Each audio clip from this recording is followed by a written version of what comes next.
නිරෝගී දීර්ඝායුෂම සැලසේවා. සාදු සාදු සාදු. ශ්‍රද්ධාවන්ත පින්වත්නි, අද ඊටමත් වටිනා අතිශයින් මිහිරි මනහර බුදුරජාණන් වහන්සේගේ කාලේ සිදු අපූර්ව සිදුවීමක් ඔබට ඉගෙන ගන්න ලැබෙනවා. ඒ වගේම මේ බුද්ධ ශාසනය ඔබට යම් අස්වැසිල්ලක් තියෙනවද කියලා මේ දේශනාවෙන් යම් විදිහකට ඉගෙන ගන්න ලැබෙනවා. ඊළඟට ශක්ති පමණින් ධර්මය අහන්න, ධර්මය පුරුදු කරන්න ඔබ යම් උත්සාහයක් ගන්නවද? ඒ උත්සාහය ඔබට කොයිතරම් අනාගතේ ධර්මාවබෝධය කරන්න උපකාරී වෙනවද කියන කාරණාවත් මේ දේශනාවෙන් ඉගෙන ගන්න ලැබෙනවා. අතිශයින්ම මිහිරි සුත්ත නිපාතේ පරායන වර්ගයේ නිධාන විස්තරي තමයි අද අපි ඉගෙන ගන්නෙ.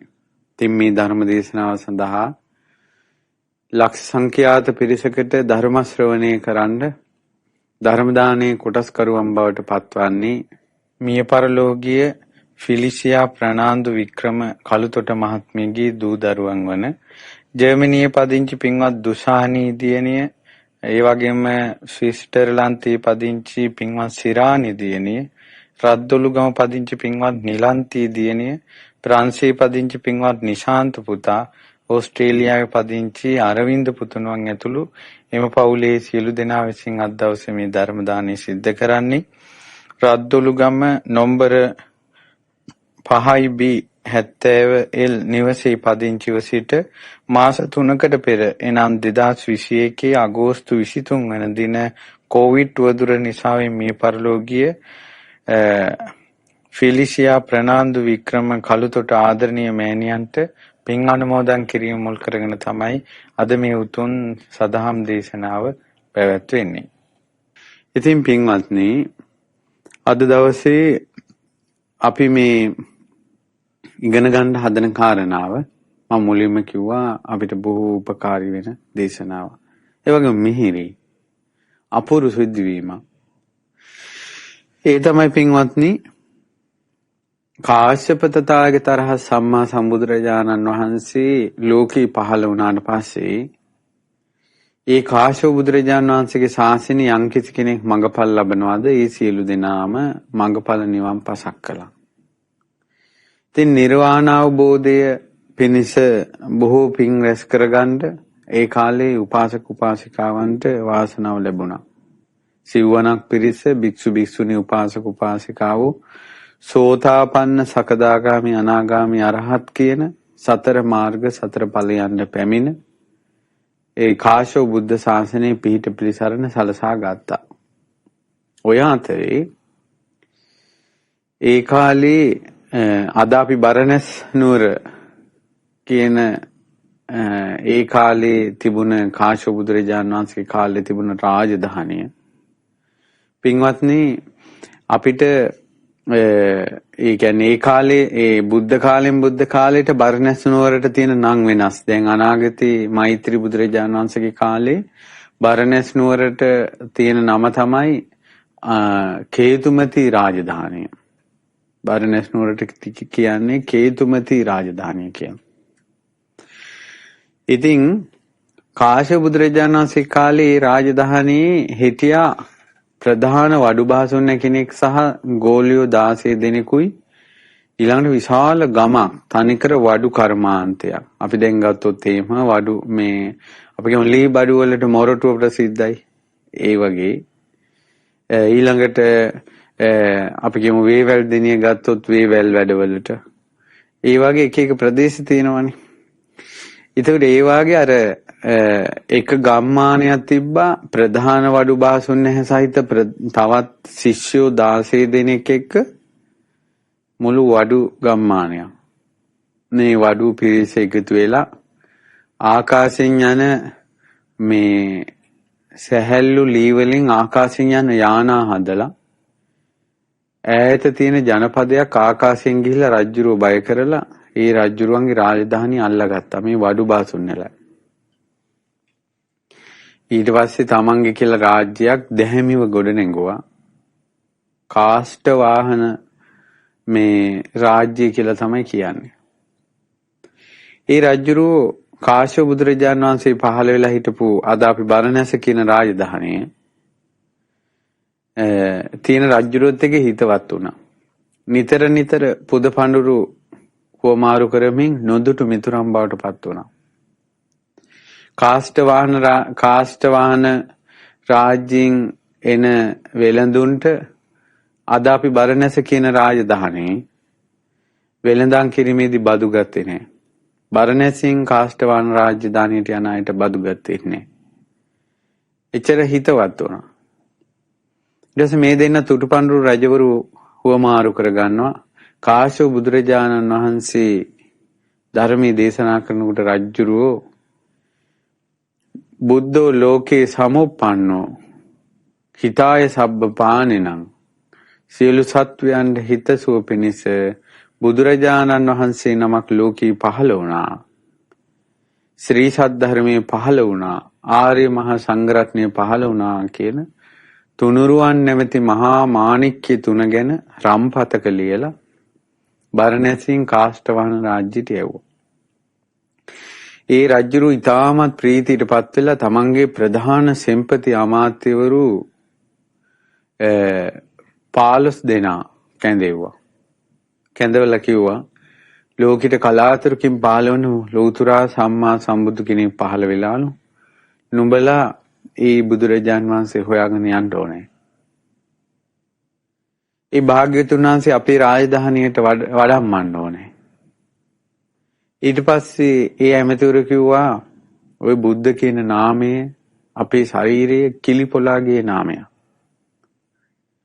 උන්වහන්සේ ලෝකේ පහළ වෙලා නම් අපි උන්වහන්සේ ළඟ පැවිදි වෙනවා. මහරජතුමනි අපිට සමාව අවසර බුදු කෙනෙක් ලෝකේ පහළ වෙලා නම් ආය අපිව දකින්න ලැබෙන්නේ. ඒ බුදුරජාණන් වහන්සේගේ සිරිපා ළඟ අපි කසාවත් දරාගෙන ඒ ශාසනය හැසිරෙනවා. කියනකොට එතන හිටියා රජුරුවන්ගේ බෑනා කෙනෙක් වූ ඇමති කෙනෙක්. ඒ ඇමතියා කිව්වා මහරජතුමනි මමත් යනවා. මම ගිහිල්ලා බුදු කෙනෙක් ලෝකේ පහළ වෙලා නම් පහළ වෙලා කියලා පණිවිඩේ ඔබ වහන්සේට අරන් එන්නම්. කියලා පණිවිඩේ ගේන්න එක්කෙනෙකුත් එක්ක 16 දෙනෙක් පිරිවර සමග පිටත් වුණා. ඒ ඇත්තෝ ගමින් ගමට නගරින් නගරයට යනකොට කාශ්‍යප තථාගත අරහත් සම්මා සම්බුදුරජාණන් වහන්සේ පිරිනුවම් පාලා. ඒ බුදුරජාණන් වහන්සේ පිරිනුවම් පෑවට පස්සේ ඒ භාග්‍යතුන් වහන්සේගේ උතුම් ධාතුන් වහන්සේලා ඉතුරු වුණා. යදුංගාන කුස මහා රන්සයක් ඇදුවා. දැන් අර පිරිස එනකොට බුදුරජාණන් වහන්සේ පිරිනුවම් පාලා. ඉතින් ඒ පිරිස බුදුරජාණන් වහන්සේගේ ශ්‍රාවක පිරිස ළඟ හඬා වැළපිලා අනේ භාග්‍යතුන් වහන්සේ අපිට දැක ගන්න ලැබුණේ නෑ නේව කියලා. ඊටමත් ශෝකී වුණා. කනගාටු වුණා. ඊට පස්සේ බුද්ධ ශාසනය පැවිදි වුණා. ඉතින් බුදුරජාණන් වහන්සේ ලෝකේ පිරිනවම් පෑවා කියලා ආරංචි අරගෙන අර බෑනා වුණා මාත්‍ය ආපහු රජුරු ළඟට ගියා.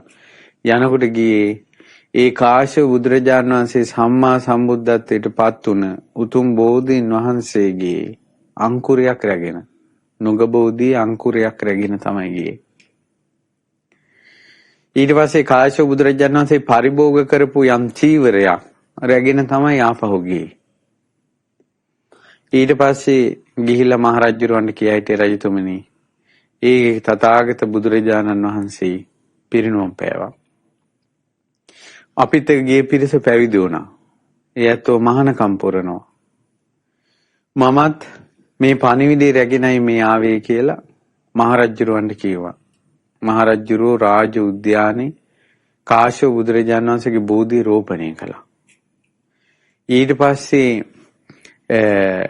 ඒ ධාතුන් වහන්සේලා තැන්පත් කළා. ධාතුන් වහන්සේ කිව්වේ පාරිභෝගික චීවර ධාතු කොටස තැන්පත් කළ ස්තූපයක් කළා. ඒ ස්තූපේ වැඳ බෝධියට උපස්ථාන කර අර ස්වාමීන් වහන්සේලා වඩම්මලා බණ අහ පින් කළා. ධර්මයේ ඇහුවා. ධර්මයේ පුරුදු කළා. එතකොට පින්වතුනි අර ගිය 15 දෙනාටවත් පණිවිඩය රැගෙන ආපු අමාත්‍යවරයාටවත් රජතුමාටවත් ධර්මය අවබෝධ කරන්න බැරි වුණා. නමුත් ඒ ශාසනය බණ ඇහුවා. බෝධීන් වහන්සේට වන්දනා කළා. ධාතු ස්තූප වන්දනා කළා. එහෙ මුළු ජීවිත කාලෙම ඒ විදිහට ගෙවෙන්න ඇරියා. ඔන්න තථාගත බුදුරජාණන් වහන්සේ පින්වතුනි කාශ්‍යප බුදුරජාණන් වහන්සේගේ ශාසනයේ ලෝකෙන් අතුරුදහන් වෙලා ගියා. අතුරුදහන් වෙලා ගියට පස්සේ එතකොට ඒ අර පිරිසත් මැරිලා ගිහිල්ලා රාජ්‍යරෝ දිව්‍ය විමානයක ඉපදුනා. දැන් රාජ්‍යරෝ ගිහියෙක් විදිහට හිටියේ. රාජ්‍යරෝ දිව්‍ය විමානයක ඉපදුනා. ඒ දිව්‍ය විමානයේම පිරිවර විදියට අර හාමුදුරුවෝ ටිකක් අපවත් වෙලා ගිහිල්ලා ඉපදුනේ එතනමයි. ඒකට දැන් බලන්න අර ඒ සියලු පිරිසට මාවත පෙන්වුවේ රජුරෝනේ බුදුරු හොයාගෙන යන්න කියලා. ඊට පස්සේ ධාතු සෑය බෝධි සෑය වන්දමින් වත්පිළිවෙත් කළේ රජුරෝනේ. ඒතර රජුරෝ ඉපදුන දිව්‍ය විමානයේ ප්‍රධානියා වෙලා රජුරෝමයි ඉපදුනේ. අර මානවලා හිටපු පිරිස පිරිවර විදියට තමයි ඉපදුනේ. අපේ බුද්ධ ශාසනය දක්වාම දෙව්ලොව සම්පatti විඳින්මින් වාසය කළා.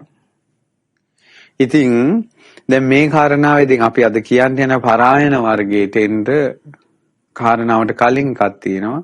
තව මේ පිරිස ඔක්කොම බුද්ධ ශාසනය ඉපදිලා මගපල් ලැබුවා. අපේ බුද්ධ ශාසනේ කාශ්‍යප බුද්ධ ශාසනේ බුදුරජාණන් වහන්සේ පිරිනවම් පාලා පස්සේ තමයි පැවිදි වුනේ.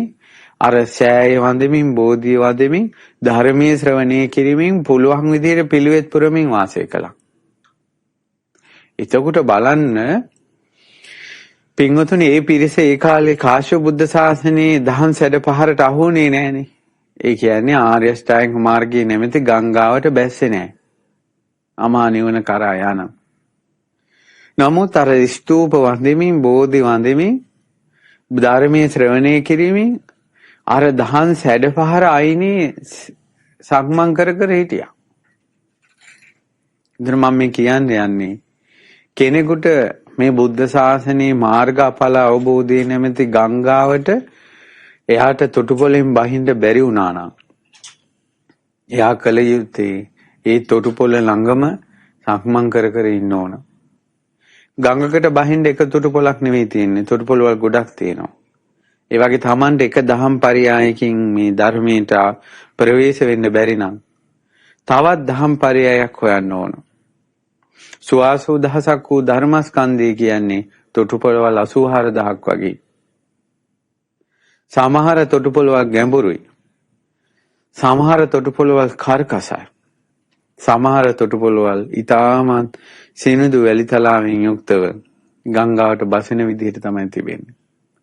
ඉතින් ඒ නිසා පින්වතුනි ඒ තොටුපොළ හඳුනා ගන්න Tamanට බැරි නම් තොටුපොළට බහින්නත් අපිට බැරි නම් තියෙන හොඳම ක්‍රමේ තමයි අර ගංගායිනෙම යන්න ඕනේ හෙට මෙහෙට. ගංගායිනේ මෙහෙට මෙහෙට යනකොට පින්වත්නි Tamanට තොටුපොළ අහු වෙනවා. එහෙම නැත්නම් ආය අවස්ථාවක් එයාට ලැබෙනවා. මම මේ කිව්වේ කාශ්‍යප බුදුරජාණන් වහන්සේගේ ශාසනයේ ඒ පිරිසට තොටුපොළට බහින්න බැරි වුණා. නමුත් සෑයවල් වැඳ බෝධි වැඳ ධර්මයේ ආහ සංඝයාට උපස්ථාන කර කර අර මේ බුද්ධ ශාසනයේ නැමැති ගංගාව අයිනේම හිටියා. ඊවරට වෙලා හිටියා. ඉතින් කොච්චර අවස්ථාවක් ඒ ඇතන්න ඒ තුලින් ලැබුණාද? ඉතින් ඒ පිරිස අපේ බුද්ධ ශාසනයේ ඉපදුන අර ප්‍රධාන රජතුමා අපේ බුද්ධ ශාසනයේ කොසල් මහ රජුරුවන්ගේ පුරෝහිතතුමාගේ පුත්‍රයා වෙලා ඉපදුණා. ඉපදිලා කොසල් මහ රජුරුවන්ගේ මරණයෙන් මහ කොසල් රජුරුවන්ගේ මරණයෙන් පස්සේ එතකොට අලුතෙන් පහළ වුණ අපේ බුදුරජාණන් වහන්සේ සමග නිතර කතා බහ කරපු කොසල් රජුරුවන් කාලේ මෙයා රජුරුවන්ගෙන් අවසර අරගෙන තාපස ජීවිතයකට ගියා. ඒ කාලේ තාපසයාගේ නම භාවරි. කෝසල ජනපදයේ එක්තරා ප්‍රදේශයක තියෙනවා ගෝදාවරි කියලා නදියක්. ඒ ගෝදාවරි නදිය අයිනේ අර අර 16 දෙනාත් මැරිලා ගිහිල්ලා මේ දිව්‍ය ලෝකෙන් චුත වෙලා කොසල් ජනපදයේ ඉපදිලා. පරණ පුරුද්දට ඒ එක තාපසතුමාගේම ශිෂ්‍යව බවට පත් වෙනවා. බලන්න සංසාරයේ ස්වභාවය. කලින් එකටයි පින් කළේ මේ ජීවිතෙත් එකතු වුණා. ඊට පස්සේ මොකද උනේ? ඔන්න එකට දැන් පින් කළා එකට ඉපදුනානේ. මේ පිරිස බුදුරජාණන් වහන්සේ ලෝකේ පහළ වෙනකොට තපස් රකින්න තාපසයෝ පිරිසක්. මේ බාවරි තාපසතුමත් අජිත ඊළඟට මොගරාජ ආදි වශයෙන් පිංගිය මේ වාගේ 16 දෙනෙක්. මේ ඇත්තන්ට තව ශිෂ්‍ය පිරිස වැඩිපුර හිටියා. දැන් ගෝදාවරි නදී තීරේ මේ පිරිස වාසය කරනවා. කාලෙන් කාලෙට බාවරි තාපසතුමාට උපස්ථාන පිණිස ගමේ අයබදු ගෙනත් දෙනවා. මේ තාපසතුමා මේ ලැබෙන වස්තු ඔක්කොම එකතු කරලා අවුරුද්දකට වතාවක් ලොකු යාගයක් කරනවා, දන් දෙනවා. ඉතින් බාවරි තාපසතුමා බුදුරජාණන් වහන්සේ ලෝකේ පහළ වෙලා වසර 9ක් විතර ගියාට පස්සේ එතකල් දන්නේ නැහැ ලෝකේ බුදු කෙනෙක් පහළ වුණා කියලා. ඒ අවුරුද්දේ ඔහුගේ යාගය කරන්න මහා ධන සම්පatti ගෙනල්ලා දැන් යාගය කළා. හැම පැත්තෙම මිනිස්සු බ්‍රාහ්මණයෝ තවුසෝ ආවා. සියලු දෙනාට දන් දුන්නා. දන් දීලා අවසානයේ එක පළතුරු ගෙඩියක් නැති වෙන තරමට දන් දුන්නා. දැන් ආරාමේ කිසිම දෙයක් නැහැ. ඉතින් දාන දීලා මහත් සන්තෝෂෙන් ගෝදාවරි නදිය දිහා බලාගෙන සතුටෙන් ඉන්නවා. ඔය දවසේ එක්තරා ගම්මානයක මිනිහා යටපත් කරගෙන ඉන්න එක්තරා ස්ත්‍රියක් අර මිනිසයාට බොහෝසේ අඩන්තේට්ටම් කළා කිව්වා. තොට උපස්ථාන කර කර ඉන්න මට බෑ. ඵලයන් දැන් ආන මේ බාවරි තාපසයා දන් දෙනවා. කහවණු 500ක් බාවරි තාපසතුමාගෙන් දනට ඉල්ලගෙන ඇවිල්ලා ඒකෙන් වැඩකාර කෙල්ලෙක් අරගෙන ඇවිල්ලා මේ ගෙදර වතුර අදින්න උයන්න පිහන්න දාපම් මට බෑ වැඩ කරන්න. ඉතින් අර බමුණා කොණ්ඩේ උඩට බැඳගෙන දත්වල කහ පාට ගාගෙන මැලියන් තවරාගෙන ඊට පස්සේ නියපොතු දික් කරගෙන කොණ්ඩේ හැඩපල්ලු ගෙතුණු විදිහට හරි ගසගෙන පරණ පුරාණ තාපසෙක් විදිහට වෙස්මාරු කරගෙන දැන් ආවා. එහෙම ඇවිල්ලා අර මේ ගෝදාවරි නදී තීරේ ඒ වෙනකොට තමයි අර තාපසතුමා දාන දීලා සන්තෝෂෙන් ඉන්නේ. උන අද වුණත් අපි පිනක් කළා සන්තෝෂෙන් ඉන්න වෙලාවට මොකක් හරි කඩාපාත් වෙනවනේ.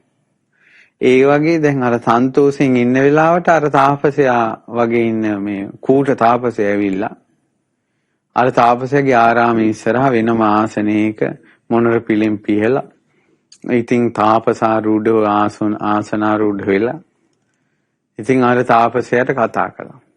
ඉතින් බාවරි තාපසතුමා හොඳට මෙයාව පිළිගෙන සස්දු ස්වාමීන් කතා කළා. තාපසේ ඇයි පැමිණියේ කියලා අහනකොට ඔබතුමා දන් දෙනවනේ මට මේ කහවණු 500ක් උවමනා වෙලා තියෙනවා. ඒ කහවණු 500 ඉල්ල ගන්නයි මා මේ පැමිණියේ.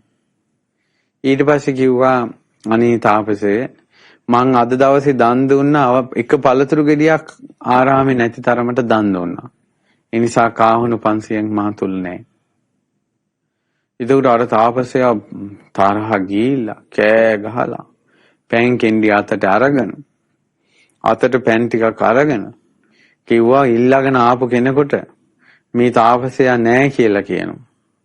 ඒ නිසා මට දුන්නේ නැති මේ සාපේට මේන් 7 වෙනි දවසේ නුඹගේ හිස් මුදුන 7 කඩකට පැලේවා කියලා අර තාපසයා අතට පෑන් ටිකක් අරන් බාවරි තාපසතුමාගේ ඇඟට ඉස්සා. බාවරි තාපසතුමා හොඳටම බය වුණා. ඇඟ රත් වෙලා ගියා. අර කූට තාපසයා ගියා. දැන් බාවරි තාපසතුමා කන්නේ නැහැ, බොන්නේ නැහැ, බලාගත්තු අත බලාගෙන බය වෙලා ඉන්නවා. බාවරි තාපසතුමා ධ්‍යාන වඩපු කෙනෙක්. සමාධියට හිත ගන්න බෑ. දැන් බලන්න දානයක් දෙන්න ගිහිල්ලා වෙච්ච දෙයි. එකක් දානේ දෙන්න ගිහිල්ලා හිත සතුටින් ඉන්න බැරි වුණා ඒ හැටි වෙලාවක්. ඒතර මේ ලෝකේ සාමාන්‍යයෙන් තියෙන ස්වභාවය තමයි පිනක් කරලා සතුටින් ඉන්න අමාරුයි. හේතුව ඒකට ගොඩාක් බාධා ඇති වෙනවා. ඊට පස්සේ දැන් ඔන්න හොඳටම රත් වෙලා බය වෙලා කන්නේ නැතුව බොන්නේ නැතුව ඉන්නකොට ඒ වනයේට අධිග්‍රහිත එක්තරා දෙවි කෙනෙක් සංසාර ඥාතියෙක් වෙන්න ඇති. එක්තරා දෙවි කෙනෙකුට බාවරී තාපසතුමා ගැන දුක හිතුණා. දුක හිතිලා අර බාවරී තාපසතුමාගේ ආරාමේ ආකාශේ පහළ වුණා. පහළ වෙලා කිව්ව තාපසය ඔය නුඹ ළඟට දානේ ඉල්ලගෙන ආපු තාපසයා කූට තාපසෙක් වංචනිකෙක්. ඔහුට ඇති තාපසකමක් හෝ සීලයක් හෝ ගුණයක් හෝ තපසක් නැහැ. ඔබව වංචා කරලා ඔබගෙන් ධනෙ ගන්නයි එහෙම සාප කළේ. ඔය තාපසයා හිස් මුදුන දන්නෙත් නැහැ. හිස් මුදුන පැලෙනවා කියන එක දන්නෙත් නැහැ. ඒතකොට මේ බලන්න මේ තමන් සංසාරේ පුරුදු කරපු ඥාණයෙන් ඒ කෙනෙක්ව මෙහෙවන හැටි. ඊට පස්සේ අර තාපසයා එකපාරම අහනවා දේවතාවා මේ හිස මුදුන පැලෙනවා කියලා කියන එකයි ඔබතුමා දන්නවද? ඊට පස්සේ කිව්වාට දෙවියන් අනේ මම දන්නේ නැහැ. එහෙනම් හිස මුදුන පැලෙනවා කියන එකයි දන්න කෙනෙක් මේ ලෝකේ ඉන්නවද? ඊට පස්සේ අර දෙවියන් කියනවා තාපසය හිස මුදුන පැලෙනවා කියන එකයි දන්නේ ලෞතුරා සම්මා සම්බුදුරජාණන් වහන්සේලා. ඒ ලෞතුරා සම්මා සම්බුදුරජාණන් වහන්සේ ලෝකේ දැන් පහළ වෙලා ඉන්නවා. ඒ බුදුරජාණන් වහන්සේ නම් දන්නවා. ඉතින් බුද්ධ කියන වචනේ අහපු ගමන් මුළු ශරීරේම රෝම උද්ගමණය වුණා. අතීතෙත් එහෙම වුණානේ. දැන් බලන්න අර එකම සිදුවීම නැවත සිදුවෙන හැටි. ඊට පස්සේ මොකද වුනේ? මේ තාපසයා ගැහුවා කොහෙද මේ ඒ බුදුරජාණන් වහන්සේ දැන් වැඩ ඉන්නේ? සැවැත් නුවර කෝසල ජනපදේ කියන්නේ මොවුන් ඉන්න තැනට ළඟයි. තව සද්දට උනා. ඊට පස්සේ ඉක්මනට ආරාමේ ගෙඩියට තට්ටු කරලා ගෙඩිය ගහලා ඈත කුටිවල හිටපු තමන්ගේ ශිෂ්‍යයෝ කැඳෙව්වා. ඒ ශිෂ්‍යයන් අතර 16 දෙනෙක් ඉන්නව ප්‍රධානයි. ඒ ප්‍රධාන ශිෂ්‍යයන් 16 දෙනාට කතා කළා කිව්වා මාගේ ප්‍රිය ශිෂ්‍යවරුනි ලෝකේ බුදුරජාණන් වහන්සේ පහළ වෙලා ධර්ම රත්නේ පහළ වෙලා සංඝ රත්නේ පහළ වෙලා නුඹලා මේ භාග්‍යවත් අරහත් සම්මා සම්බුදුරජාණන් වහන්සේ මුණ ගැහෙන්න ඕන. ඊට පස්සේ මුණ ගැහිලා මම අහන ප්‍රශ්නය ඒ උත්තමයාගෙන් අහන්න ඕන. ඊට පස්සේ දැන් මේ වෙනකොට මේ බාවරි තාපසතුමාට වයස අවුරුදු 120යි. ගොඩාක් වයසයි. ඊට පස්සේ කිව්වා දැන් අජිත ඇතුළු ඒ අනිත් තාපසවරු මේ 16 දෙනා කියනවා අපි කොහොමද බුදු කෙනෙක් පහළ වෙලා කියලා දැනගන්නේ? ඇයි ශිෂ්‍යවරුනි අපි ඉගෙනගත්ත වේදේ තියෙනවා නේද දෙතිස් මහා පුරුෂ ලක්ෂණ. ඒ දෙතිස් මහා පුරුෂ ලක්ෂණයන්ගෙන් හෙබි කෙනෙකුට මේ ගති දෙකයි තියෙන්නේ. ගෙහි ගෙදර වාසය කළොත් එහෙම සක්විති රජ වෙනවා. පැවිදුණොත් ලෞතුරා සම්මා සම්බුදු වෙනවා. ඒ සම්මා සම්බුදුවරු මේ ස්වභාවයෙන් යුක්තයි කියලා ඉගෙනගෙන තියෙනවා ඉස්සෙල්ලා අහන්න. ඊට පස්සේ ඔබ ඒ බුදුරජාණන් වහන්සේගෙන් ප්‍රශ්න අහන්න. අපි අපේ ගුරුවරයාගේ නම කොමක්ද? ගුරුවරයාගේ වයස කීයද? ඊළඟට ගුරුවරයා මොන වේදද ඉගෙනගෙන තියෙන්නේ? ගුරුවරයාට පුරුෂ ලක්ෂණ කීයක් තියෙනවද? අපගේ ගුරුවරයාට ශිෂ්‍යයෝ කීයක් ඉන්නවද? හිස් මුදුන කියන්නේ මොකද්ද? හිස් මුදුන පැනනවා කියන්නේ මොකද්ද කියලා ප්‍රශ්න 7ක් අහන්න ගන්නවා. හැබැයි ශිෂ්‍යවරුනි මේ ප්‍රශ්න කටින් අහන්න එපා. හිතෙන් අහන්න. ඔබ හිතෙන් අහන ප්‍රශ්න ඒ ඉස්සරහා ඉන්නේ ඔබ ලෞතුරා බුදු කෙනෙක් නම් මොහෙන් උත්තර දෙයි. බුදුවරුන්ට කිසිවක් වෙහිලා නැහැ. අනාවරණ ප්‍රඥාවෙන් යුක්තයි. ඒ නිසා යන්න මාගේ ප්‍රිය ශිෂ්‍යවරුනි බුදු කෙනෙක් සොයාගෙන යන්න. කලිනොත් ඒ කාෂ්ඨවාහන රජුරෝ තමන්ගේ ඇමතිවරු යවුවා වගේ අදත් බාවරි තාපස්තුමා ශිෂ්‍යෝට කියවන බුදු කෙනෙක් හොයාගෙන. ඒ අය ආරාමෙන් එළියට පය තබනකොටම තවුස් පිරිකර රැගෙන මගේ ලෝතුරා සම්මා සම්බුදුරජාණන් වහන්සේ දැක්කා 80 මහා ශ්‍රාවකයන් වීමේ පින් ඇති 16 දෙනෙක් සම්මා සම්බුදු කෙනෙක් හොයාගෙන පියවර තැබුවා කියලා. හැබැයි බුදුරජාණන් වහන්සේ දැක්කා මොවුන්ට මා සමීප වැඩි. බුදු කෙනෙක් දකින අපේක්ෂාව වැඩි වෙන්න ඉන්ද්‍රියම් මෝරනවා. බුදුවරු හොයාගෙන යන පියවරක් පාසා ඉන්ද්‍රියම් මෝරනවා. බුදුවරු වෙනුවෙන් හැම දෙයක්ම අත්හරින වාරයක් පාසා ඉඳුරම් මෝරනවා. ඉඳුරම් කියන්නේ සද්ධා විරිය සති සමාධි ප්‍රඥා.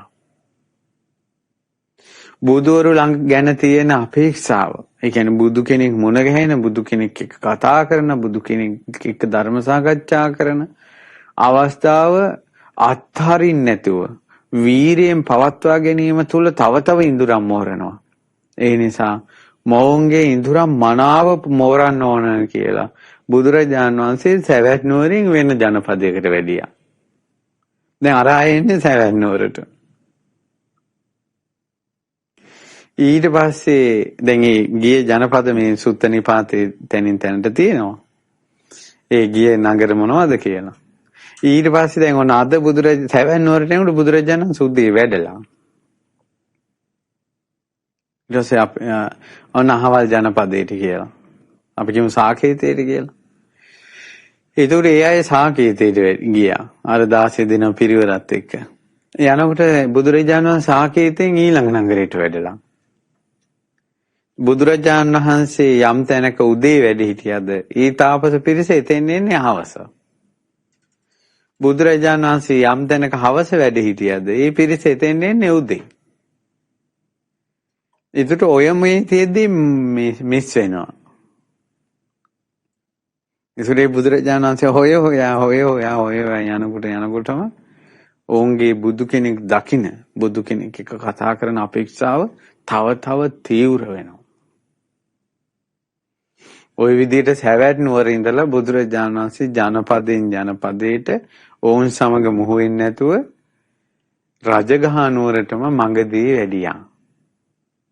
මඟදී පාසාන පබ්බත කියලා තන්නිකර ගල් වලින් සුසැඳි පර්වතයක් මුදුනේ සංඝ පිරිසත් සමග භාග්‍යතුන් වහන්සේ එදා හවස් කාලේ වැඩ හිටියේ. ඔන්න එදා හවස වෙනකොට අර පිරිස ඔක්කොම මඟදේට පැමිණියා. මඟදේට පැමිණිලා පින්වතුනි දැන් මේ පිරිස තියෙනවා මේ බාවරිගේ වචනේ අහපු අජිත තිස්ස මිත්තේය පුන්නක මිත්තගු දෝතක උපසීව නන්ද හේමක තෝදෙය කප්ප ඒ වගේම චතුකන්න ඊළඟට භද්‍රාවුද පණ්ඩිත ඊළඟට පෝසාලෝ මෝගරාජ පිංගිය මේ වගේ ඒ 16 දෙනාගේ නම් තියෙනවා. ඉතින් මේ පිරිස සවැත් නුවරින් පටන්ගෙන මේ පිරිස උදේනි ගෝනන්ද කොසඹෑ සාකේත සාවත්ති සේතව්‍ය කපිලවස්තු කුසිනාරා පාවා බෝග වෛශාලි මගධ රජගහනුවර ඒ විදිහට පාරේ තමයි පාසාන චෛත්‍යයට පැමිණේ. ඒ පැමිණෙනකොට ඒ අයට ආරංචි වුණා පාසාන චෛත්‍ය මුදුනේ බුදුරජාණන් වහන්සේ වැඩ ඉන්නවා කියලා. ඒතර මෙච්චර කාලයක් ආසාවෙන් තමන් හිටපු බුදුරජාණන් වහන්සේ පර්වතයේ මුදුනේ ඉන්නවා කියලා කියනකොට හරි සතුටින් ඒ තාපස පිරිස පර්වතේ නැංගා. පර්වතේ නගිනකොට බුදුරජාණන් වහන්සේ ඒ සංඝ පිරිස පිරිවරාගෙන පර්වතේ දහම් දේශනවා. බුදුරජාණන් වහන්සේගේ ශ්‍රාවක පිරිස පිරිවරාගෙන. ඉතින් මේ අජිත ඇතුළු පිරිස බුදුරජාණන් වහන්සේ දැක්කා. පිපාසිතව සිටි කෙනෙකුට සිහිල් දියක් ලද විලසට ගණදෙනු කළ වෙලෙන්දෙකුට මහත් ලාභයක් විලසට ගිමනින් තැවෙනා කෙනෙකුට සෙවණක් සැලසුන විලසට සතුරු සිතින් ඉක්මන් වී නැගගත්තෝ මේ පව්වට. බුදුරජාණන් වහන්සේ උඩේ ඉන්නවා කියන අදහස මේ ආරංචියට මේ අය නැංගා කියන්නේ පිපාසිතව ඉන්න කෙනෙකුට දිහදහරක් අන්න අතන තියෙනවා කියනකොට එතෙන්ට යනවා වගේ. වෙලෙන්දෙකුට මහා ලාභයක් ලැබුණාට පස්සේ ඒ ලාභය ගන්න යනවා වගේ. ඊළඟට අවකාශයේ පිච්චි ආපු කෙනෙකුට සීතල හේවණක් තියෙන ගහක් යට යනවා වගේ තමයි අජිත ඇතුළු පිරිස කන්දේ නැංගක යන්නේ. ඒ වෙලාවේ බුදුරජාණන් වහන්සේ ධර්මයේ දේශනා කරනවා. ඒ වෙලාවේ බුදු සමිඳුන් සංඝ පිරිසද පෙරටු කරන් දේශනසේක සිරි සදහන් වනයේ නාදේ පතුරන සිංහරාජයෙක් විලසින. සිංහරාජේ පර්වතයක් මුදුනට වෙලා සිංහනාද කරනවා කියලා හිතන්න. ඒ වගේ කියනවා බුදුරජාණන් වහන්සේ දේශනා කරන්න හැටි ඇත්තු ඇස් දෙකට දැක්කේ. අජිතතේ මේ දුටුවේමය ඒ භගවත් සමිදානං රැස් දහරා පැතිරී යන සූර්ය මණ්ඩලක් විලසට. අජිතතේ මේ බුදුරජාණන් වහන්සේ දැක්කේ රැස් වීදෙන හිරු මණ්ඩලක් වගේ. පොහොය දාට අහස් කුසේ නැගී පොළොව එළිය කරන සොළොස් කලාවෙන් සපිරුණ පුන්සඳ මණ්ඩලක් විලසට. පොහොය දාට අහස් කුසේ තියෙන පුන්සඳ මණ්ඩල වගේ අජිත බුදුරජාණන් වහන්සේව දැක්කේ. මේ අජිත හරි ලස්සනයි. හොඳට කතා කරන්න පුළුවන්. ඒ වගේ මිහිරි කතා තියෙන කෙනෙක්. ඉතින් අජිත ඒ නිසා තමයි බාවරි තාපසතුමා ප්‍රශ්න ඇසීම අජිතට යොමු කරන්නේ. ඊට පස්සේ මේ අය ගිහිල්ලා බුදුරජාණන් වහන්සේ දැකලා මේ බුදුරජාණන් වහන්සේගෙන් අහනවා. මේ බුදුරජාණන් වහන්සේගේ මහා පුරුෂ ලක්ෂණ බලනවා. මහා පුරුෂ ලක්ෂණ බලනකොට දෙතිස් මහා පුරුෂ ලක්ෂණයෝම මේ අතෝ දැක්කා. සැකකලේ නෑ බුදුරජාණන් වහන්සේ ගැන. ඉතින් ඊටාම සතුටටපත් වෙලා මේ අය අහනවා, හිතෙන් අහනවා, කියන්න සමිඳුනි අපගේ ආචාර්යවරයා කවුද? අපගේ ආචාර්යවරයාගේ වයස කීයද? ආචාර්යවරයාගේ වේද දැනුම කොහොමද? ආචාර්යවරයාට මහා පුරුෂ ලක්ෂණ කීයක් තියෙනවද? මාගේ ආචාර්යවරයාට ශිෂ්‍යෝ කී දෙනෙක් ඉන්නවද? හිස් මුදුන කියන්නේ මොකද්ද? හිස් මුදුන පැලෙනවා කියන්නේ මොකද්ද? ඊට පස්සේ බුදුරජාණන් වහන්සේ මුවෙන් උත්තර දෙනවා. අජිත, ඔබගේ ගුරුවරයාගේ නම බාවරි. ඔහුට වයස 120යි. ඊළඟට ඔබගේ ආචාර්යවරයාට මහා පුරුෂ ලක්ෂණ 3ක් තියෙනවා. ඒ භාවරි තාපසතුමාට ඇහි බැම දෙක අතර සුදුවන් ඌර්ණ රෝම ධාතුව තියෙනවා. පුදුම ලෝකයක් ඒ බුද්ධ කාලේ. භාවරි තාපසතුමාට සුදු පාට ඌර්ණ රෝම ධාතුවක් තියෙනවා. ඔබගේ ගුරුවරයා භාවරි තාපසතුමාට දිව එළියට දාලා මුළු දිවෙන්ම මූණ වහන්න පුළුවන්. ඒ දිව ගුලි කරලා මේ කන් සිදුරු වල ගහන්න පුළුවන්. පහූත ජීවෝ කියන මහා පුරුෂ ලක්ෂණේ තියෙනවා. ඒතර භාවරි තාපසතුමා කොහොම කෙනෙක්ද? ඒ කාලේ හිටපු අය.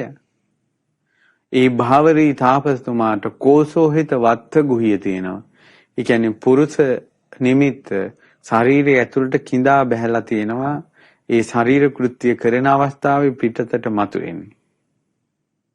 ඒ කෝසෝහිත වත්ත ගුහිය තියෙනවා. ඔබගේ ආචාර්යවරයාට මහා පුරුෂ ලක්ෂණ 3ක් තියෙනවා. ඉතිහාස සහිත සියලු ත්‍රිවේදයත් ඒ සියල්ල ඔබගේ ගුරුවරයාට කටපාඩම්. ඔබගේ ගුරුවරයාට ඔබ ශිෂ්‍යෝ 16 දෙනා පෙරටුව ඔහු ළඟ පමණක් ශිෂ්‍යෝ 500ක් සිටිනවා. කියලා සියලු විස්තර කිව්වා. ඒ කියනකොට එකපාරම අජිත ඇතුළු පිරිස විස්මයෙන් බලා හිටියා. මිනිස්සු බලාගෙන ඉන්නවා මේ තථාගත සම්මා සම්බුදුරජාණන් වහන්සේ දැන් දෙවි කෙනෙක් එක්ක කතා කරනවද? එහෙම නැත්නම් බ්‍රහ්මයෙක් එක්ක කතා කරනවද? එහෙම නැත්නම් මේ පෙනෙන්නේ නැති සක්දෙවිදු සමග කතා කරනවද? ප්‍රශ්න අහන කෙනෙක් පේන්නේ. නමුත් බුදුරජාණන් වහන්සේ ප්‍රශ්න විසඳන හැටි අහගෙන ඉන්න අයට ඇහෙනවා. අජිත ඇතුළු අර 16 දෙනා පිරිස අතරින් නැගිටලා අඳුන් දිවිසම් අතුරා ඒ මත දණ්ඩ නමස්කාර කොට බුදුරජාණන් වහන්සේව වඳිනවා. ඔබ වහන්සේ නම් මහා ප්‍රඥාවන්තයි. ඔබ වහන්සේ තමයි කලාතුරකින් ලෝකෙට පහළ වන බුදුරජාණන් වහන්සේ කියලා අපමණ බුදුගුණ කියමින් බුදුරජාණන් වහන්සේගේ පාමුල වැඳ වැටුණා. දැන් ප්‍රශ්න 5කට උත්තර හම්බුණා. දෙකක් තියෙනවා. මුදුන කියන්නේ මොකද්ද?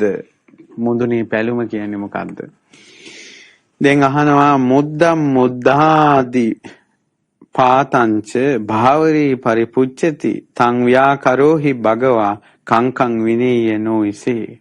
ඉරිසින් වහන්සේ මුදුන පැලෙනවා කියන්නේ මොකද්ද කියලා මාගේ භාවරී ආචාර්යවරයා විමසනවා. පවසා දෙන සීක්වා භාග්‍යතුන් වහන්සේ. අවිජ්ජා මුද්දාති ඥානහි විජ්ජා මුද්ධාදි පාතිනි සද්ධා සති සමාධිහි ඡන්ද විරියේන සංයුතා. කියනවා අජිත මුදුන කියලා කියන්නේ අවිද්‍යාවට.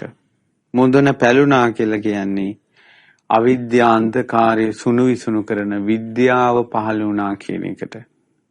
ශ්‍රද්ධාවත් සිහියත් සමාධියත් ඊළඟට වීරියත් කුසල් දහම් ගැන තියෙන කැමැත්තත් සද්ධා සති සමාධි ඡන්ද විරිය කියන ඒ සියල්ල එකතු වෙලා තමයි විද්‍යාව කියන එක පහළ වෙන්නේ. ඉතින් අජිත මහත් වූ ප්‍රීතියටපත් වුණා. මහත් වූ ප්‍රීතියටපත් වෙලා බුදුරජාණන් වහන්සේගේ සිරිපා කමල් ළඟ වැඳ වැටි ඊටම සන්තෝෂෙන් මේ බුදුරජාණන් වහන්සේගේ බුදුගුණ කියමින් වැඳගෙන හිටියා. ඒ වෙලාවේ බුදුරජාණන් වහන්සේ වදාළා අජිත නුඹලාට යම් දෙයක් අහන්න තියෙනවා නම් මගෙන් දැන් අහන්න කාලයයි කියලා. ඒතර අජිත ප්‍රශ්නයක් ඇහුවා. ඒ ප්‍රශ්නෙට උත්තර දීලා ඉවර වෙනකොට අජිතගේ සිසු පිරිසත් සියලු දෙනා අරහත්ත්වයටපත් වුණා. ඒ වෙලාවෙම එහි භික්ෂු භාවයෙන් පැවිදි වුණා. ඊළඟ කෙනා ප්‍රශ්න අහනකොට ඊළඟ කෙනා රහත් වුණා. මේ විදිහට 16 දෙනාගෙන් 15 දෙනෙක් ප්‍රශ්න 15ක් අහද්දී අරහත්ත්වයටපත් වුණා. අවසානයේ පිංගිය තමයි හිටියේ. පිංගිය ප්‍රශ්නේ අහනකොට පිංගිය අනාගාමී වුණා. හැබැයි පිංගියට මතක් වුණා ලෝකේ බුදු කෙනෙක් පහළ වෙලා මේ විස්තරේ මම ගිහිල්ලා මගේ ආචාර්යවරයාට කියන්න ඕන. ඒ තුල හිත වැඩ කරපු නිසා ඔහුට සකල ක්ලේශය නසන්න බැරි වුණා. ඔහු කලින් ජීවිතෙත් අර රජුරවන්ට පණිවිඩය ඇවිල්ලා කියපු කෙනා. මේ ජීවිතෙත් බණ අහනකොට පණිවිඩය කියන්න හිතෙනවා. ඒකයි කියන්නේ බණක් අහනකොට පිනක් කරනකොට තවත් අය ගැන සිතුවිලි පහල කරන්න එපා. කරන පිනටම හිත යොමු කරන්න. දැන් අපිට මල් වට්ටියක් ගත්තට පස්සේ මොන හරි පූජාවක් ගත්තට පස්සේ අපිට යම්කිසි කෙනෙක් හිතවත් නම් අපි කෙනෙකුට ආදරෙයි නම් අපි කෙනෙකුට හිතෙන් බැඳිලා නම් අපිට ඒක මතක් වෙනවා. අහවලත් හිටියනම් මෙතන. එහෙම නැත්නම් ඈත කවුරු හරි හිටියොත් අනේ එයාත් හිටියනම් මෙතන කියලා. ඔය පුරුද්ද සංසාරයට යනවා. යම් දවසක තමන්ගේ මේ ධර්මයේ පරිපූර්ණ වශයෙන් අවබෝධ කරගන්නට ඒ සිතුවිල්ල බාධාවක් වෙන්න පුළුවන්. දැන් අජිතට සංසාරේ මේ පිංගිය සංසාරේ තමන්ගේ පණිවිඩය අරන් යන එක ගැන හිතුවා. මේ ජීවිතෙත් පණිවිඩය අරන් යන එක හිතුවා. ඒකයි දැන් සමහර තියෙනවා දැන් අපි ගමු ඔන්න සමහර උපාසකම්මලා ඉන්නවා දැන් ඔන්න ස්වාමීන් වහන්සේලාත් එක්ක වන්දනාව යනවා වන්දනාව යනකොට තමන් පූජා කරන්නව පිරිකර හාමුදුරන් දෙනවා අනේ ඔබ වහන්සේ පූජා කරන්න ඔබ වහන්සේ පූජා කරන්න ඔය ඉස්සර අපි දඹදිව යනකොට මේ මිනිස්සු හරි මහන්සියෙන් අමාරුවෙන් මෙහි පිරිකර ආදී පූජා කරන්න හදාගෙන යනවා ගිහිල්ලා දැන් අපි බුදුගුණ කියා පූජා කරන්න හදනකොට මේ මිනිස්සු වන්දවන්න හදනකොට අර පිරිකර උස්සගෙන ඇවිල්ලා අපිට කියනවා නේ හාමුදුරනේ ඔබ වහන්සේ පූජා කරන්නකෝ. ඒකට තමන් ගෙනහපු පූජා වස්තුව බුදු කෙනෙකුට පුදන්න යද්දී තව කෙනෙක් මතක් වෙනවා. ඒ නිසා හිත හදාගන්න ඕන බුද්ධ වන්දනා වෙලාවේ දාන් දෙන වෙලාවේ ඒ මුළු හිතම ඒ දාණයට යොමු කරන්න. මුළු හිතම වන්දනාවට යොමු කරන්න. ඒ වෙලාවේ තවත් අය ගැන සිතුවිලි හිතන්නේ නැතුව. ඒක Tamanට යම් දවසක බාධා පිණිස පවතිනවා. ඊට පස්සේ පිංගිය මොකද කළේ? පිංගිය මේ ආපහු මේ බුදුරජාණන් වහන්සේ ළඟ පිංගිය පැවිදි වුණා. පිංගියගේ ශිෂ්‍ය පිරිස අරහත්ත්වයටපත් වුණා. පිංගිය අනාගාමී වුණා. පිංගිය තෙරුන් වහන්සේ ඒ වෙලාවේ තමාගේ ගුරුවරයාට පණිවිඩය කියන්න තියෙන ආසාව නිසා බුදුරජාණන් වහන්සේගෙන් අවසර ඉල්ලුවා මං ආපහු ගෝදාවරි නදියට යන්නම් කියලා. අනාගාමී ස්වභාවය කියන්නේ සමාධිය පරිපූර්ණයි. ඒ වගේ පිංගියට 이르දි සම්පත්තියක් ලැබුණා. ඒ නිසා පිංගිය එතනින් අතුරුදහන් වෙලා ගෝදාවරි නදී තීරේ පහළ වුණා. පහළ වෙලා පාගමනින් ආරාමයට යනකොට භාවරී තාපසතුමා අර ආසනයේ ඉඳගෙන ඈත බලාගෙන ඉන්නවා. අද පණිවිඩයක් එයි. අද පණිවිඩයක් එයි කියලා. පිංගිය දකිනකොට ගෝදාවරි නදී තීරයෙන් මතුවීගෙන එනවා. භාවරී තාපසතුමා අතිශයින් ප්‍රීතියටපත් වුණා. පිංගිය ඒ තථාගතයන් වහන්සේ ලෝකෙ පහළ වෙලාද ආචාර්යවරයෝ බ්‍රාහ්මණය තුන් ලෝකෙට උතුම් බුදුරජාණන් වහන්සේ පහළ වෙලා කියලා අපමණ බුදුගුණ කිව්වා. අපමණ බුදුගුණ කියනකොට අහනවා පිංගිය ඔය තරම් උතුම් සම්මා සම්බුදුවරේ ඇයි පිංගිය නුඹ දාලා ආවේ? කියන මම දාලා ආවේ නැහැ. මම බුදුරජාණන් වහන්සේගෙන් ඈත් වෙලා නැහැ. මම බුදුරජාණන් වහන්සේ ළඟ ඉන්නේ. මං හිතෙන් බුදුරජාණන් වහන්සේත් එක්ක එකතු වෙලා ඉන්නේ. මං හිතෙන් බුදුරජාණන් වහන්සේගේ ළඟ ඉන්නේ. කියලා බුදුරජාණන් වහන්සේගෙන් මං ඈත් වෙලා නැහැ කියලා පිංගිය භාවරිට කිව්වා. පිංගිය තෙරුන් වහන්සේ මේ කතාව ඇති වෙලා බුද්ධාලම්බනම් ප්‍රීතියෙන් භාවරි යොද වැඩි යනකොට ලෝතුරා සම්මා සම්බුදුරජාණන් වහන්සේ දුටුවා භාවරීට ධර්මය අවබෝධ කරන්න දැන් සුදුසු වෙලාව කියලා බුදුරජාණන් වහන්සේ රත්තරම් පාට රැස් දහරාව විහිදෙව්වා ගෝදාවරි නදී තීරයට. දැන් ඒ පිංගිය තෙරුණොත් භාවරි තාපසයාත් අතරේ ඉස්සරහා රත්තරම් පාට එලියක් කරකිනවා.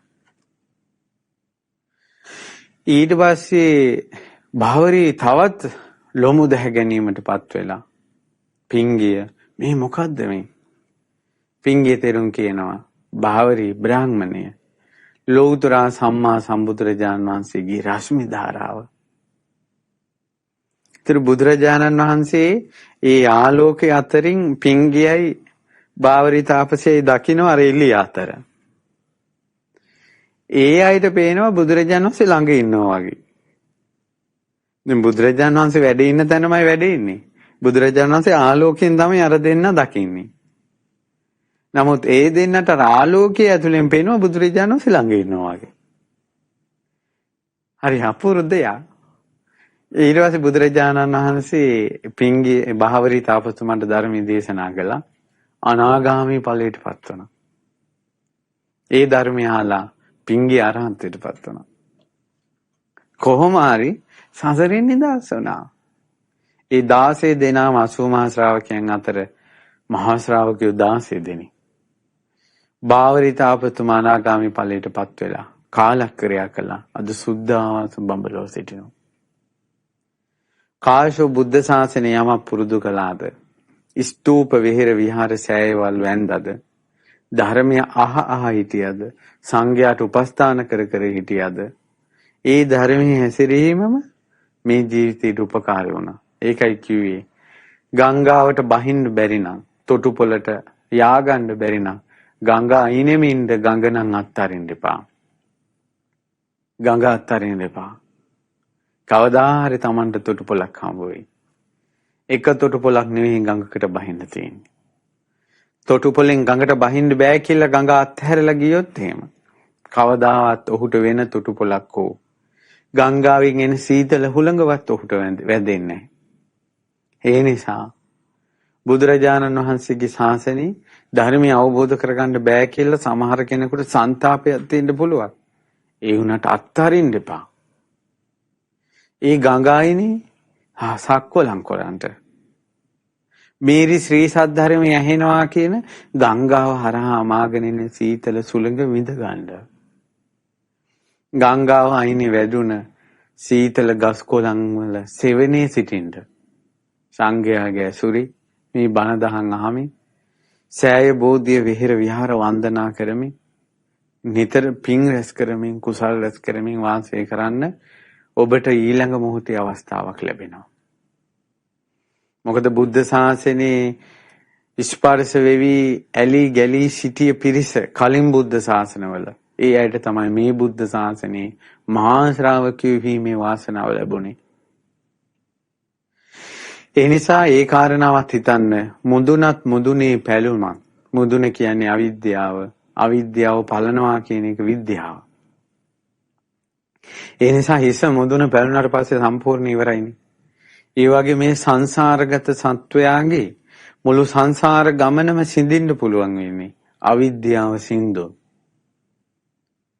අවිද්‍යාව කියන්නේ චතුරාර්ය සත්‍ය අවබෝධ නොකිරීම. දුක නම් වූ ආර්ය සත්‍ය අවබෝධ කරගන්න ඕනේ. දුක්ඛ සමුදය නම් වූ ආර්ය සත්‍ය අවබෝධ කරගන්න ඕනේ. දුක්ඛ නිරෝධය දුක්ඛ නිරෝධ ගාමිනී පටිපදා ආර්ය සත්‍ය චතුරාර්ය සත්‍ය අවබෝධ කරගන්න ඕන. පළමුවෙනි වශයෙන්ම අවබෝධ කරන්නේ සත්‍යයයි කියලා. මේ දුක කියන්නේ සත්‍යයක්. දුක්ඛ සමුදය කියන්නේ සත්‍යයක්. ඒ කියන්නේ දුක හටගන්න හේතු වෙන්නේම තෘෂ්ණාව ය සත්‍යයක් කියලා. තෘෂ්ණාව නැතිවීම තමයි අමා මහ නිවන දුක්ඛ නිරෝධය. ඒකාන්තයෙන් සත්‍යයක් කියලා නිවන අදහා ගන්නවා. ඒ සඳහා තියෙන මාර්ගය ආර්ය අෂ්ටාංග මාර්ගයයි කියලා අදහා ගන්නවා. එකම මාර්ගය ආර්ය අෂ්ටාංග මාර්ගය වෙනත් විකල්ප නැත. ඒතර ආර්ය අෂ්ටාංග මාර්ගයේ ගමන් කරන්න කලින් ආර්ය අෂ්ටාංග මාර්ගයට පුරුදු කරන්න කලින් ඔහු තුළ ඇතිවන ඥානය තමයි නිවන පිණිස පවතින එකම මාර්ගය ආර්ය අෂ්ටාංග මාර්ගයයි කියන එක. සත්‍යයයි කියලා. ඒ නිසා පින්වතුනි චතුරාර්ය සත්‍ය අවබෝධ කරන කෙනාට ඉස්සෙල්ලා පහළ වෙන්නේ සත්‍ය ඥානෙ නිසා මේ අවිද්‍යා අන්ධකාරයේ සුණු විසුණු කරන්න අවිද්‍යාව නැමැති හිස් මුදුන පලා දමන්න ඒ හිස් මුදුන පැලීම නැමැති විද්‍යාව සාක්ෂාත් කරන්න මේ චතුරාර්ය සත්‍ය අවබෝධය චතුරාර්ය සත්‍ය මේ විමසීම ඒකාන්තයෙන් උපකාරී වෙනවා. ඒ සඳහා තියෙන්න ඕන සද්ධා සති සමාධි ඡන්ද විරිය. සද්ධාව ඕන. ඒ කියන්නේ බුදුරජාණන් වහන්සේ වදාළ ධර්මයේ ඒ විදිහටම පිළිගන්න එක. සද්ධාව. ඒ කියන්නේ පින්වතුනි අපි නිවන දැකලා නැහැ. එහෙනම් බුදුරජාණන් වහන්සේගේ වචනේ නිවන විශ්වාස කරනවා. ඒක සද්ධාව. සෝවාන් නොවන කෙනා ආර්ය අෂ්ටාංග මාර්ගයේ තුලට බැසගෙන ප්‍රගුණ කළා නැහැ. නමුත් තියෙන මාර්ගය මේකමයි කියලා විශ්වාස කරනවා. ඊළඟට තෘෂ්ණාව තණ්හාව නිසායි සංසාර පැවැත්ම හටගන්නේ කියලා එයා අවබෝධ කරලා නැහැ. නමුත් ඒක විශ්වාස කරනවා බුද්ධ වචනේ. මේ විදිහට ආර්ය සත්‍ය විශ්වාස කරන එක බුදුරජාණන් වහන්සේගේ වචනේ විශ්වාස කරන එක විද්‍යාව උපදින්න හේතු වෙන එකක්. තර්ක කිරීම නෙමෙයි. මෙතන තර්ක කිරීම නෑ. තර්ක කරනවානේ එහෙම වුණොත් මෙහෙම වෙයිද, මෙහෙම වුණොත් එහෙම වෙයිද, ඔක්කොම නිවන් දැක්කොත් මොකක් වෙයිද, නිවන් දකින්නට මම කියලා කෙනෙක් නැති වෙනවා නේද කියලා අර වාද විවාද තර්ක විතර්ක කරනවානේ. ඒක හරියන්නේ නෑ. සද්ධාව තමයි මුල් වෙන්නේ, තර්කේ නෙවෙයි. බුදුරජාණන් වහන්සේගේ වචනේ මේ විදිහට විශ්වාස කරන එක. ඊළඟට සද්ධා සති හොඳට සිහිය පවත්වනවා.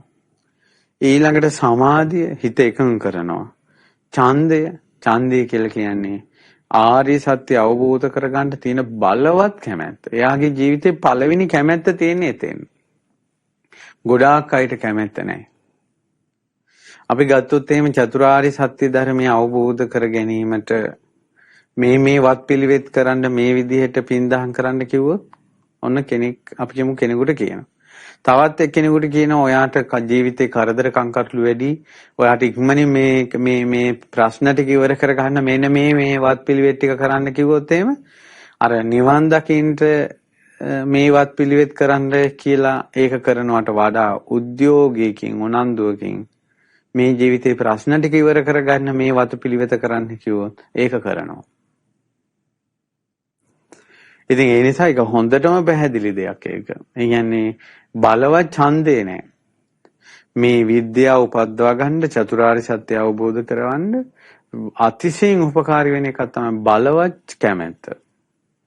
ඊළඟට තියෙනවා වීරිය. ඒ සඳහා වීරිය මොන ප්‍රශ්න ආවත් නොකඩවා අත්හරින්න නැතුව තමන් කරගෙන යන ප්‍රතිපදාව දිගටම පුරුදු කරන්න පුළුවන් හැකියාව. ඉතින් ඒ විදිහට ශ්‍රද්ධාවෙන්, සිහියෙන්, වීරියෙන්, සමාධියෙන් බලවත් ධර්ම අවබෝධය කරන කැමැත්තෙන් මේ චතුරාර්ය සත්‍ය නුවණින් විමසා ආර්ය සත්‍ය ජීවිතයට ගලපා බලන කෙනාට අවස්ථාවක් ලැබෙනවා මේ අවිද්‍යාව නැමැති හිස් මුදුන පලන්න. ඉතින් ඒ නිසා මොකටත් දැන් අපි ඒ වගේ දෙයක් කතා කළත් මොකටත් මුල් වෙනවා තමන් පුරුදු කරන විදිය.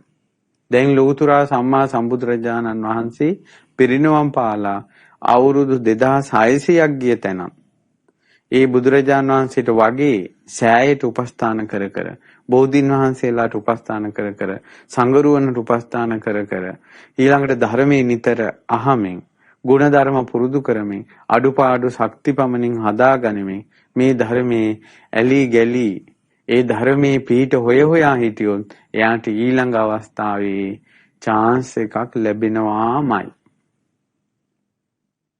දැන් ධර්මයට ජීවිතේ කැප කරපු කෙනාට ඊළඟ ජීවිතේ අවස්ථාවක් ලැබෙනවාමයි.